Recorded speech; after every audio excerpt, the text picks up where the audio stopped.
friends. Welcome to my home. My name is Joy. You know, I love celebrations. I love parties. I love holiday parties. I love Christmas parties. I love Thanksgiving. I love picnics in the backyard. I love anything big with a wow and lots of fun. And as you know, with kids ministry, I love doing that for your kids too.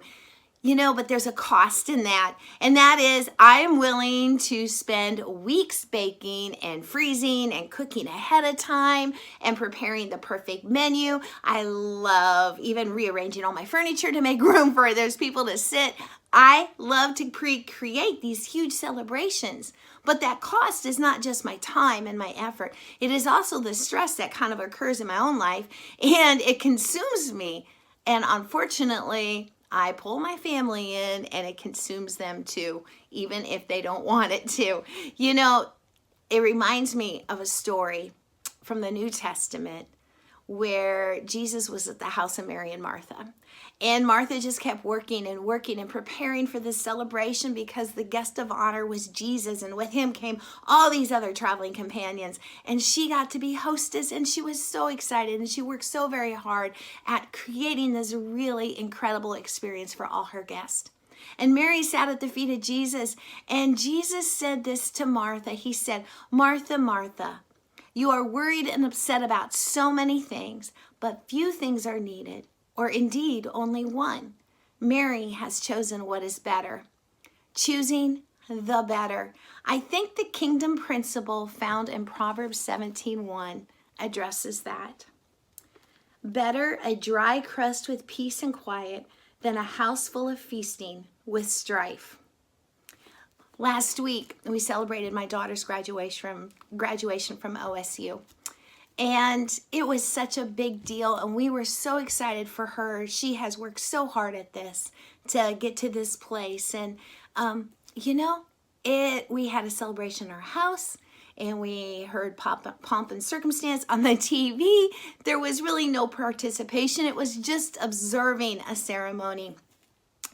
And there was a bit of a letdown in that. I mean, there was no big party for her. There was no dinner out. There were no photographs in a graduation gown with all of her friends. Nothing. And I know many of you are kind of facing that same dilemma of those celebrations. Shelter in place has made it really difficult. I mean, how are you going to do your children's graduation ceremonies? And there's celebrations that go with it. How about weddings? Weddings postponed, weddings canceled, anniversary parties, family gatherings, all of it canceled. And even on a bigger scale, we see the Olympics canceled, postponed, concert venues postponed, canceled. I think this Proverbs 17:1 really speaks into that. Better a dry crust with peace and quiet than a house full of feasting with strife. In this season of shelter in place, I think this proverb makes sense. How much extra strife or stress comes with celebrations? How much money do we pour out on all these events? How much internal stress do we carry?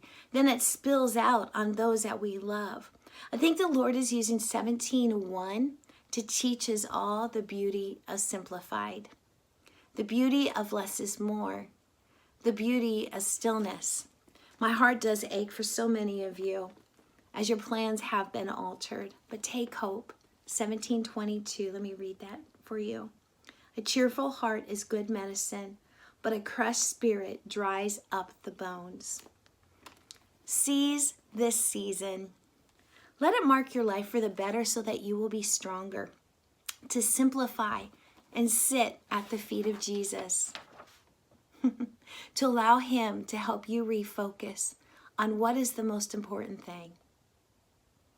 Yeah, still have those celebrations, but do it from a place of peace. Love you, friends. Have a great day.